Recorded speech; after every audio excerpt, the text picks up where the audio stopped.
말도 안 되는 일이 벌어졌습니다. 미국도 인정했습니다. 서울은 함락 불가능하다. 보통 수도가 점령되면 전쟁이 끝난다는 법칙이 있지만 한국은 예외였습니다. 북한과 겨우 40km 떨어진 이곳에 수도를 둔 이유 단 하나, 서울은 거대한 요새였기 때문입니다. 어떻게 이 도시는 무너지지 않는 걸까요? 한국이 전 세계를 놀라게 한 그 비밀, 지금부터 공개합니다. 저는 토머스 브라운이라고 하는데요. 미군에서 20년 동안 일해왔어요. 제 업무는 간단해요. 각 나라들이 어떻게 중요한 도시들을 보호하는지 연구하는 거죠. 지도를 보고 보고서를 읽고 배운 걸 기록하는 일을 해요. 대부분의 날들은 제 일이 완전히 이해가 되었어요. 나라들은 수도를 위험해서 멀리 떨어뜨려 놓죠. 벽을 쌓고요. 적들을 안전한 거리에 두고요. 그런데 제 목록에서 서울을 봤어요. 펜타곤에서 제 책상에 앉아 있었어요. 그게 미군 지도자들이 일하는 큰 건물이거든요. 커피와 컴퓨터를 준비하고 있었죠. 또 다른 평범한 하루를 준비하고 있었어요. 한국의 수도인 서울에 관한 파일을 열어봤어요. 화면의 숫자들을 보고 눈을 깜빡이게 되었어요. 서울이 북한에서 겨우 40km 떨어져 있더라고요. 그건 마치 가장 소중한 보석을 그걸 훔치고 싶어 하는 사람 바로 옆에 두는 것과 같았죠. 책상에서 뒤로 물러서며 눈을 비볐어요. 이건 틀렸을 거라고 생각했어요.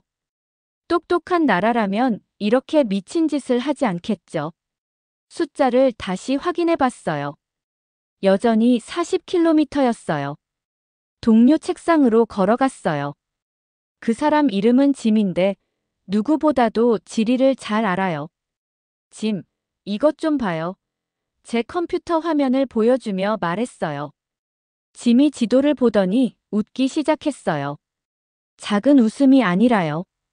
다른 사람들이 돌아볼 정도로 큰 소리로 웃었어요. 농담하시는 거죠? 짐이 말했어요. 수도를 바로 거기에 두었다고요? 적 바로 옆에요? 곧 3명이 더 와서 제 화면을 보게 되었어요. 모두들 고개를 젓고 있었어요. 몇몇은 농담을 했죠. 한 사람은 한국인들이 미쳤을 거라고 했고요. 다른 사람은 전쟁을 이해하지 못한다고 했어요. 하지만 뭔가 거슬렸어요. 한국은 바보 같은 나라가 아니잖아요.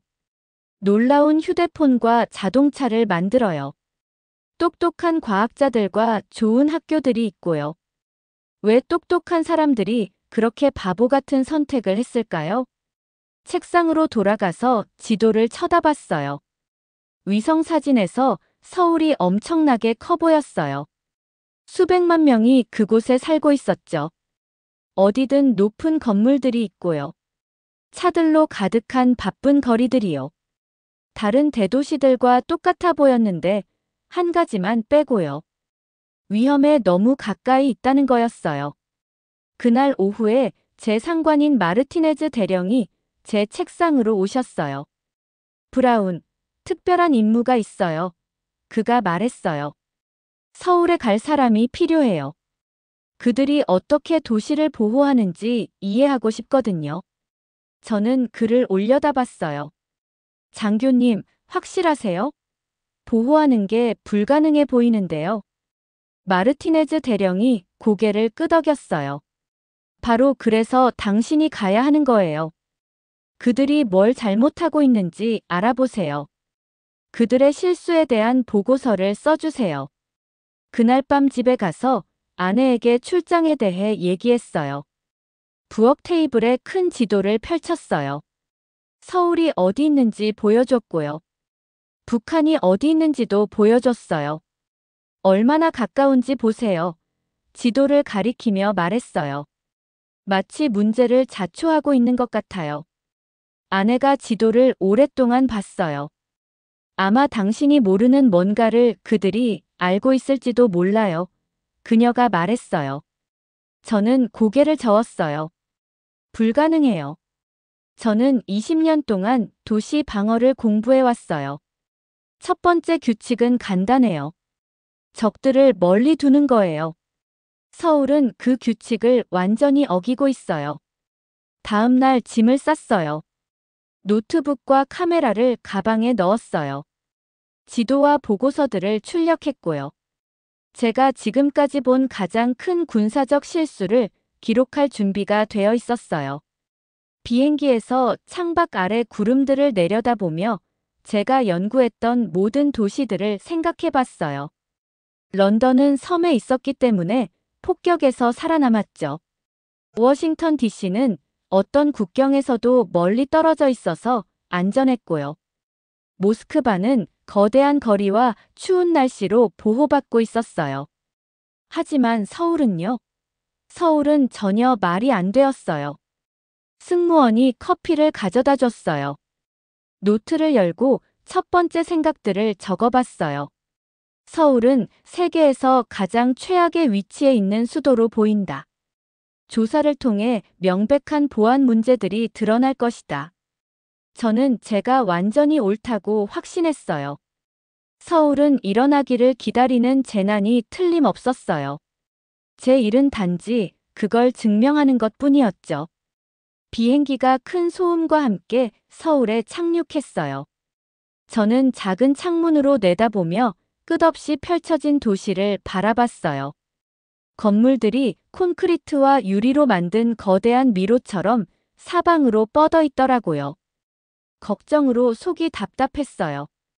어떻게 이렇게 많은 사람들이 위험한 곳 가까이에서 살 수 있을까요?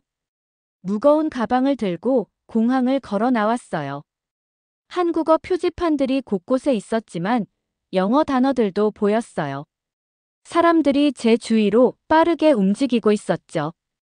가족들이 서로 포옹하고 있었고 비즈니스맨들은 전화 통화를 하고 있었어요. 모든 사람들이 평범하고 행복해 보였어요. 이 모습이 제가 예상했던 것보다 더 당황스러웠어요. 이 사람들은 무서워하는 것 같지 않았어요. 정 옆에서 살고 있는 사람들 같아 보이지 않았죠. 세상에서 가장 안전한 곳에서 살고 있는 것처럼 보였어요. 택시 기사님은 영어를 조금 하시는 친절한 나이 드신 분이었어요. 도시를 지나가면서 저는 얼굴을 창문에 바짝 붙이고 밖을 봤어요. 밝은색 가방을 메고 학교에 가는 아이들이 보였어요. 공원에서 새들한테 먹이를 주며 앉아있는 어르신들도 보였고요. 손을 잡고 웃으며 걷는 젊은 커플들도 있었어요. 군인들은 어디에 있었을까요? 큰 벽들은 어디에 있었죠? 비상 사이렌은 어디에 있었을까요? 택시는 다른 도시들처럼 빨간 신호등에서 멈췄어요. 사람들은 걱정스러운 표정 없이 길을 건넜어요. 가게 주인들은 인도를 쓸고 가게 앞에 화려한 과일들을 진열하고 있었어요. 길모퉁이에서는 10대들이 음악을 틀고 춤을 추고 있었죠. 저는 화가 나면서도 혼란스러웠어요. 이 도시는 완전히 안전한 것처럼 행동하고 있었어요. 하지만 저는 더 잘 알고 있었죠. 지도를 연구했었거든요. 적이 얼마나 가까이에 있는지 알고 있었어요. 제가 머물 호텔은 높고 반짝거렸어요. 로비에는 대리석 바닥과 비싼 가구들이 있었어요. 데스크 직원은 미소를 지으며 완벽한 영어로 말했어요. 키카드를 주면서 즐거운 숙박 되시길 바란다고 했죠. 호텔 방에서 옷을 풀고 침대 위에 지도들을 펼쳤어요. 가장 큰 지도에서 서울을 찾아 손가락을 올려놓았어요. 그 다음 북한을 찾아서 자로 거리를 재어봤어요. 40km. 여전히 40km였어요. 노트북을 열고 국경의 위성 사진들을 봤어요. 두 나라를 나누는 선이 보였어요. 화면에서는 너무 가까워 보여서 거의 손을 뻗으면 닿을 것 같았어요. 그날 밤 잠을 잘 잘 수 없었어요. 하루 종일 봤던 모든 사람들을 계속 생각하게 되었어요. 웃고 있던 아이들, 행복한 가족들, 평화로운 가게들. 그들이 모두 미쳤던 걸까요? 위험을 이해하지 못하는 걸까요? 일어나서 호텔 창문으로 밖을 내다봤어요. 도시가 수백만 개의 불빛으로 반짝이고 있었어요. 자동차들이 빛나는 개미처럼 길을 따라 움직이고 있었죠. 모든 것이 아름답고 평온해 보였어요. 하지만 저는 그들이 모르는 것을 알고 있었어요. 군사 전략에 대해 알고 있었죠. 적들을 안전한 거리에 두는 것에 대해서도 알고 있었어요. 이 사람들은 가장 위험한 곳에서 살고 있었는데 신경도 쓰지 않는 것 같았어요. 다음 날 아침, 김민석 씨를 만나야 했어요. 그는 서울시청에서 일하고 있었어요. 비상시에 도시를 안전하게 지키는 일을 하고 있었죠. 저는 항상 걱정하고 스트레스를 받는 사람을 만날 거라고 예상했었어요. 질문들로 가득한 서류 가방을 들고 시청으로 걸어갔어요. 건물은 현대적이고 깨끗했어요. 사람들이 다른 사무용 건물처럼 드나들고 있었어요. 아무도 무서워하거나 긴장한 것 같지 않았어요. 김민석 씨가 로비에서 저를 만났어요. 제가 예상했던 것보다 젊었어요. 단정한 정장을 입고 있었고 차분한 미소를 짓고 있었죠. 단단하게 악수를 했어요. 서울에 오신 것을 환영합니다. 브라운 씨, 그가 말했어요. 영어를 아주 잘했어요. 저는 가장 큰 질문을 바로 물어보기로 했어요. 북한과 이렇게 가까운데 어떻게 이 도시를 안전하게 지킬 수 있나요? 김 씨의 미소가 더 커졌어요. 저와 함께 오세요. 그가 말했어요. 보여드리고 싶은 것이 있어요. 그가 저를 엘리베이터로 안내했어요. 위로 올라가는 대신 아래로 내려가면서 제 심장이 더 빨리 뛰는 것을 느꼈어요. 이제 서울의 불가능한 상황에 대한 진실을 보게 될 것 같았어요. 엘리베이터는 계속 아래로 내려갔어요. 아래로, 아래로, 또 아래로요. 저는 지나가는 층을 세어봤어요. 지하 1층, 지하 2층, 지하 3층. 저희는 계속 땅속 깊은 곳으로 들어가고 있었어요. 비행기를 탔을 때처럼 귀가 먹먹해졌어요. 도대체 얼마나 깊이 내려가는 걸까요? 김민석 씨를 바라봤는데 그분의 표정은 차분했어요. 이런 일이 완전히 정상적인 것처럼 보이시더라고요. 마침내 엘리베이터가 멈췄어요. 문이 부드러운 딩 소리와 함께 열렸죠. 저는 밖으로 나가서 제 눈을 믿을 수가 없었어요. 거대한 지하 공간에 서 있었거든요. 천장이 너무 높아서 올려다봐야 볼 수 있을 정도였어요. 두꺼운 콘크리트 기둥들이 모든 것을 떠받치고 있었어요. 벽들도 똑같이 두꺼운 콘크리트로 만들어져 있었고요. 모든 것이 어떤 일이 일어나도 견딜 수 있을 만큼 튼튼해 보였어요. 하지만 그게 가장 놀라운 부분은 아니었어요. 가장 놀라운 건 텔레비전 화면들로 이루어진 벽이었어요. 수백 개나 되는 화면들이요. 한쪽 벽 전체를 바닥에서 천장까지 덮고 있었어요. 각각의 화면마다 서울의 다른 지역을 보여주고 있었죠. 붐비는 거리들, 지하철역들, 다리들, 공원들을 실시간으로 볼 수 있었어요. 제복을 입은 사람들이 책상에 앉아서 화면들을 지켜보고 있었어요. 헤드폰과 마이크를 착용하고 있었고요. 그들 앞의 컴퓨터 화면에는 숫자들과 지도들이 깜빡이고 있었어요. 우주 로켓의 관제센터 같아 보였는데 도시 지하에 있는 거였어요. 김 씨가 화면들을 가리켰어요. 여기서 서울에서 일어나는 모든 일을 볼 수 있어요 라고 말씀하셨어요. 저는 화면 벽에 더 가까이 다가갔어요. 한 화면에서는 사람들이 지하철에 타는 모습을 봤고요. 다른 화면에서는 차들이 한강 다리를 건너는 모습을, 또 다른 화면에서는 아이들이 놀이터에서 노는 모습을 봤어요. 도시의 구석구석이 모두 감시되고 있었어요. 이건 그냥 정부 사무실이 아니었어요. 이건 지휘본부였어요. 김 씨가 저를 다른 방으로 안내했어요. 이 방은 더 컸어요. 벽에는 지도들이 가득했어요. 지도 위에서 빨간색과 파란색 불빛이 크리스마스 장식처럼 깜빡이고 있었어요. 하지만 이 불빛들은 장식용이 아니었어요. 비상용품이 저장된 곳을 보여주고 있었어요. 구조팀이 위치한 곳을요. 안전한 장소들이 숨겨진 곳을요. 서울의 모든 건물이 이 시스템에 연결되어 있어요. 김 씨가 설명해 주셨어요. 모든 지하철역, 학교, 그리고 병원도요. 저는 어지러웠어요. 제가 예상했던 것과는 전혀 달랐어요.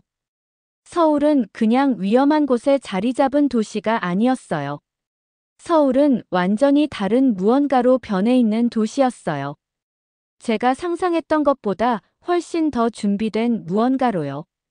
김 씨가 다른 문을 열었어요. 이제 정말 특별한 것을 보여드리고 싶어요. 저희는 터널로 들어갔어요. 트럭이 다닐 수 있을 만큼 넓었어요.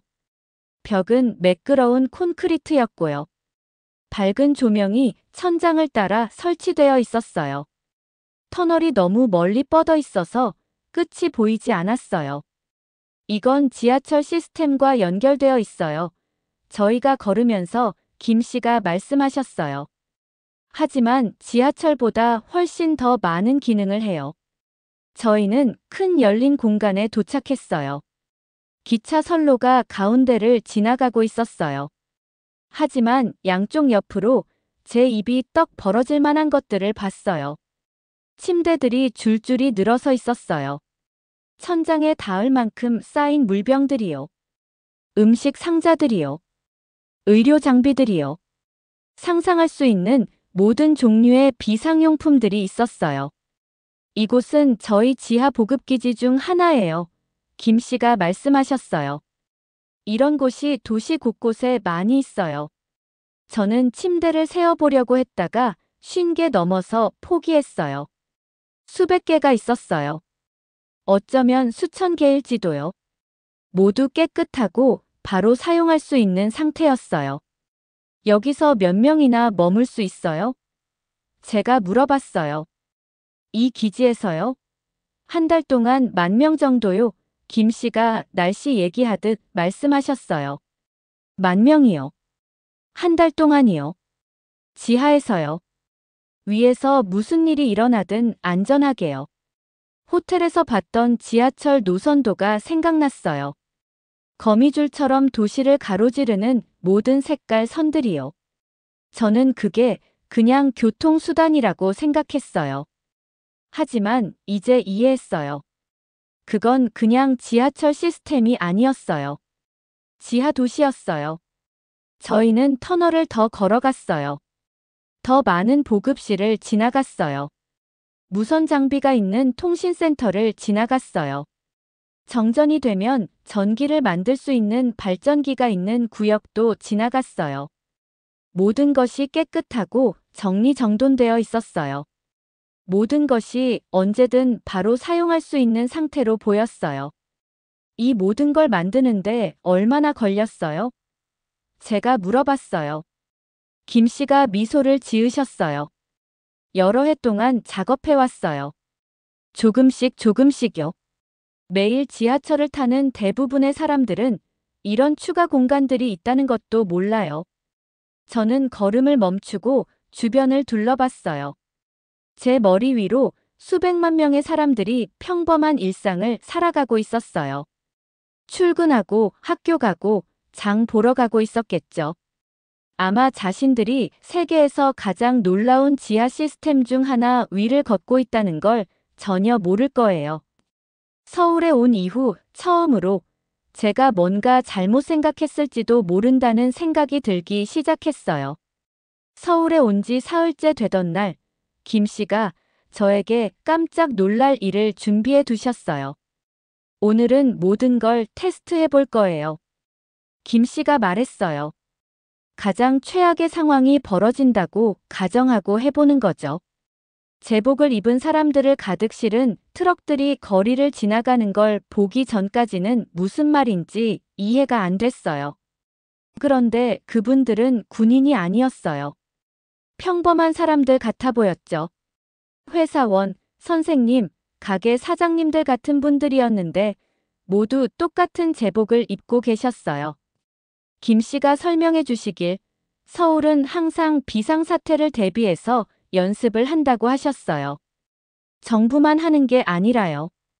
경찰만 하는 것도 아니고요. 모든 사람이 다 하는 거였어요. 이 도시에 사는 모든 사람이 말이에요. 어떤 비상사태요? 저는 물어봤어요. 전기가 나가고 전화가 안 되고 다리가 무너지는 거죠. 김 씨가 말했어요. 모든 게 동시에 망가지는 상황이요. 저는 가슴이 답답해졌어요. 정말 끔찍하게 들렸거든요. 오전 11시 정각에 정말 믿기 어려운 일이 벌어졌어요. 도시의 모든 불이 꺼졌어요. 그때 저는 김 씨와 함께 번화한 길모퉁이에 서 있었는데요. 1초 전까지만 해도 신호등이 잘 작동하고 네온사인이 반짝이고 있었는데 그 다음 순간에는 모든 게 캄캄해졌어요. 저는 아수라장이 될 거라고 생각했어요. 사람들이 패닉 상태가 되어서 비명을 지르며 뛰어다닐 거라고 생각했죠. 차들이 부딪히고 사람들이 혼란에 빠질 거라고 생각했어요. 그런데 그런 일은 일어나지 않았어요. 대신에 제가 평생 본 것 중 가장 놀라운 광경을 목격했어요. 사람들이 건물에서 나오기 시작했어요. 빠르게 움직였지만 침착했죠. 어떤 분들은 길모퉁이로 가서 손으로 교통 정리를 시작했어요. 다른 분들은 노인분들과 어린 자녀를 둔 가족들을 도와주기 시작했고요. 아무도 뛰지 않았어요. 아무도 소리를 지르지 않았어요. 모든 분들이 정확히 무엇을 해야 하는지 알고 있는 것 같았어요. 정장을 입은 한 여성분이 복잡한 교차로 한가운데 서 계셨어요. 손을 들어서 한쪽 방향의 차들을 멈추게 하시고는 다른 방향의 차들에게는 지나가라고 손짓을 하셨어요. 운전자들은 그분의 지시를 완벽하게 따랐어요. 선생님처럼 보이는 한 분은 사람들이 가장 가까운 지하철 입구를 찾을 수 있도록 도와주고 계셨어요. 손전등을 가지고 계시면서 지나가는 모든 분들에게 차분하게 말씀을 해주셨어요. 가게 사장님들이 문을 열고 사람들을 안으로 초대하는 모습도 봤어요. 모르는 사람들과 물과 간식을 나누어 주고 계셨어요. 어떻게 다들 뭘 해야 하는지 아세요? 저는 김 씨에게 물어봤어요. 매달 이런 연습을 하거든요. 김 씨가 말했어요. 서울에 사는 모든 사람이 비상시에 자기가 할 일을 알고 있어요. 저희는 지하철역으로 걸어갔어요. 정전이 됐는데도 지하에서는 여전히 불이 켜져 있었어요. 김 씨가 설명해 주시길 지하철은 자체 비상 전력 시스템이 있어서 도시 전력 없이도 3일 동안 운영할 수 있다고 하셨어요.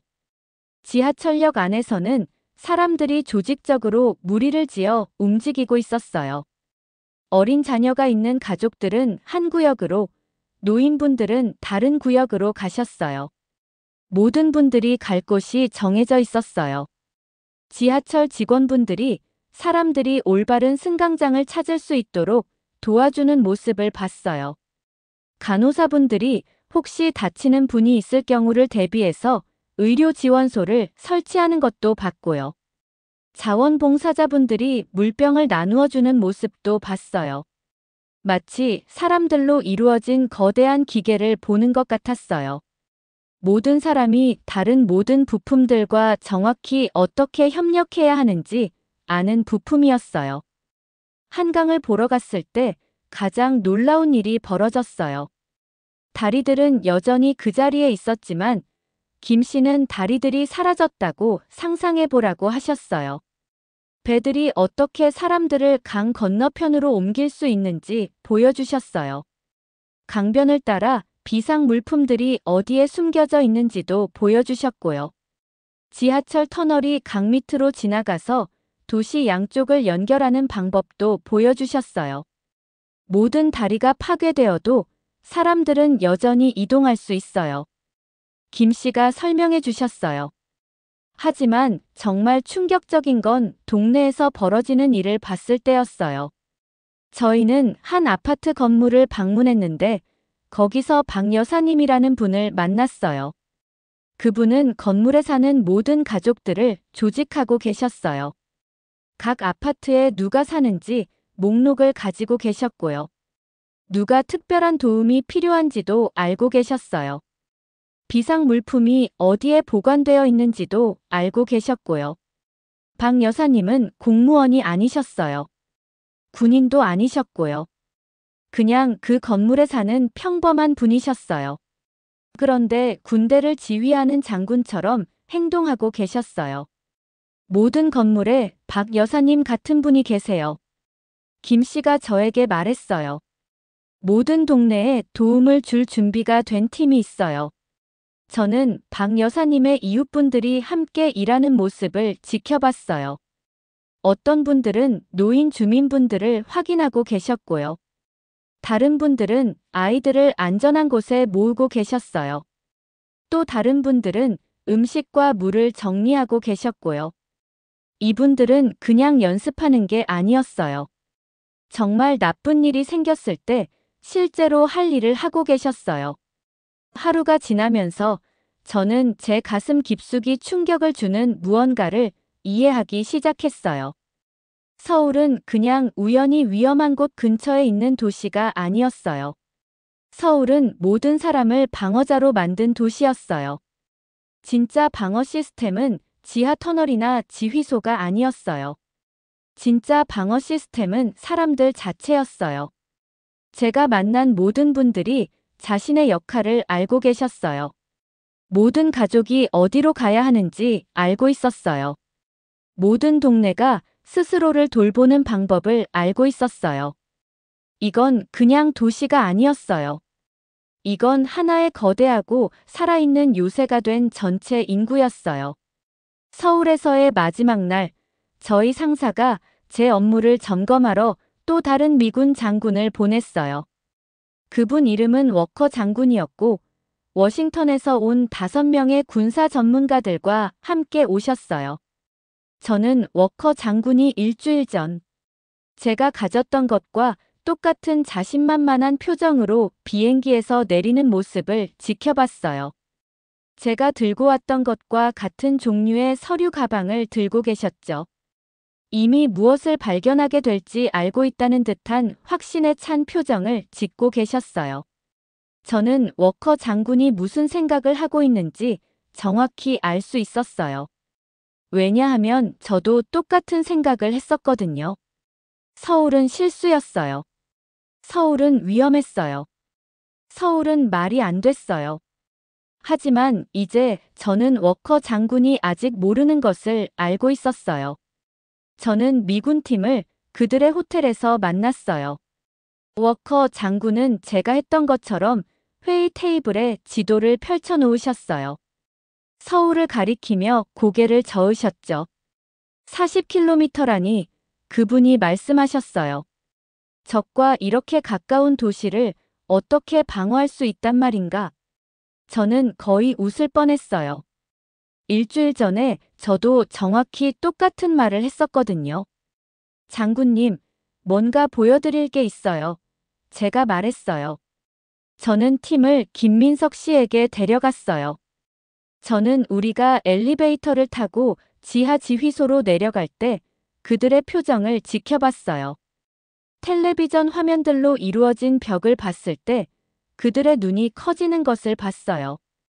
보급 터널들을 봤을 때 그들의 입이 떡 벌어지는 것을 봤어요. 워커 장군은 줄지어 늘어선 응급 침대들을 보자 걸음을 멈추셨어요. 모든 음식과 물, 의료 장비들을 둘러보셨죠. 이곳에 몇 명이나 수용할 수 있나요? 그분이 물으셨어요. 한 달 동안 10,000명이요. 김 씨가 답했어요. 그리고 이건 한개 기지일 뿐이에요. 더 많은 곳들이 있어요. 워커 장군은 오랫동안 조용하셨어요. 지하 공간을 돌아다니며 벽을 만져보고 모든 것을 살펴보셨어요. 그분의 자신만만한 표정이 바뀌기 시작했어요. 다음 날, 저희는 팀을 데리고 훈련 연습을 보러 갔어요. 저는 그들이 제가 봤던 것을 보는 모습을 지켜봤어요. 신호등이 나갔을 때 일반 시민들이 교통을 정리하는 것을요. 이웃들이 이웃들을 돕는 것을요. 지하철 직원들이 수천 명의 사람들을 안전한 곳으로 안내하는 것을요. 하지만 진짜 순간은 한강을 방문했을 때 왔어요. 김 씨가 워커 장군에게 수문이 어떻게 작동하는지 보여주셨어요. 배들이 어떻게 다리를 대체할 수 있는지 시연해 주셨어요. 지상의 모든 것이 파괴되더라도 지하철 터널들이 어떻게 도시 양쪽을 연결하는지 설명해 주셨어요. 워커 장군이 터널 시스템 지도를 보고 싶다고 하셨어요. 김 씨가 지도를 펼쳐주자 장군은 오랫동안 그것을 응시하셨어요. 1300km의 터널이라고요? 그분이 물으셨어요. 네, 장군님, 김 씨가 말했어요. 모두 연결되어 있고 모두 사용할 준비가 되어 있어요. 그날 밤, 저희 미군 팀은 호텔에서 비공개 회의를 가졌어요. 저는 워커 장군과 다른 전문가들이 그들이 본 것에 대해 이야기하는 것을 들었어요. 이런 건 본 적이 없어요. 한 전문가가 말했어요. 사람들이 진짜 무기예요. 다른 사람이 말했어요. 모든 시민이 군인인 도시를 어떻게 공격할 수 있겠어요? 세 번째 사람이 물었어요. 워커 장군은 회의 대부분 동안 조용하셨어요. 마침내 그분이 말씀하셨어요. 서울이 3일만 버틸 수 있다면 어떤 공격도 불가능해져요. 그분이 말씀하셨어요. 적은 이 도시를 건물 하나하나씩 점령하는데 몇 달이 필요할 거예요. 하지만 지원군은 몇 달이 아니라 며칠 안에 도착할 거예요. 저는 가슴에서 이상한 감정을 느꼈어요. 자부심 같은 것이었어요. 제 나라에 대한 자부심이 아니라 서울에 대한 자부심이었어요. 제 나라 군대가 한 번도 상상해보지 못한 무언가를 알아낸 이 사람들에 대한 자부심이었어요. 미국으로 돌아가는 비행기에서 저는 창밖으로 점점 작아지는 서울을 내려다봤어요. 도시의 불빛들이 땅에 흩어진 별들처럼 보였어요. 하지만 이제 저는 그 불빛들이 단순한 도시보다 훨씬 더 많은 것을 의미한다는 걸 알았어요. 그것들은 제가 본 것 중 가장 놀라운 방어 시스템을 의미했어요. 모든 사람이 중요한 시스템을요. 모든 건물이 요새인 시스템을요. 모든 동네가 군대인 시스템을요. 저는 노트북을 열고 보고서를 쓰기 시작했어요. 페이지 맨 위에 이렇게 썼죠. 서울 세계에서 가장 강한 도시. 20년 동안 저는 적들을 중요한 장소들로부터 멀리 떨어뜨려 놓는 방법을 연구해 왔어요. 하지만 서울은 저에게 완전히 다른 것을 가르쳐 줬어요. 때로는 최고의 방어가 적들을 멀리 떨어뜨려 놓는 게 아니라는 것을요. 때로는 최고의 방어가 적들이 아예 싸우고 싶어 하지 않을 만큼 강해지는 것이라는 걸요. 저는 일주일 전 아내의 말을 생각했어요. 아마 그들이 당신이 모르는 뭔가를 알고 있을지도 몰라요. 아내 말이 맞았어요. 그들은 정말 뭔가를 알고 있었어요. 진정한 힘은 벽이나 무기나 거리에서 나오는 게 아니라는 걸 알고 있었어요. 진정한 힘은 서로를 보호하려고 하는 사람들에게서 나온다는 걸 알고 있었어요. 서울은 단순히 위험에 가까운 도시가 아니었어요. 서울은 위험을 자신의 가장 큰 힘으로 바꾼 도시였어요. 그리고 이제 제 일은 세계의 나머지 사람들이 서울이 만든 것으로부터 배울 수 있도록 돕는 것이었어요. 재밌게 보셨나요? 여러분의 좋아요와 구독은 더 좋은 K 콘텐츠를 만드는 힘이 됩니다. 댓글로도 여러분의 생각을 꼭 들려주세요. 좋아요와 구독 부탁드립니다. 그럼 다음 영상에서 또 뵐게요.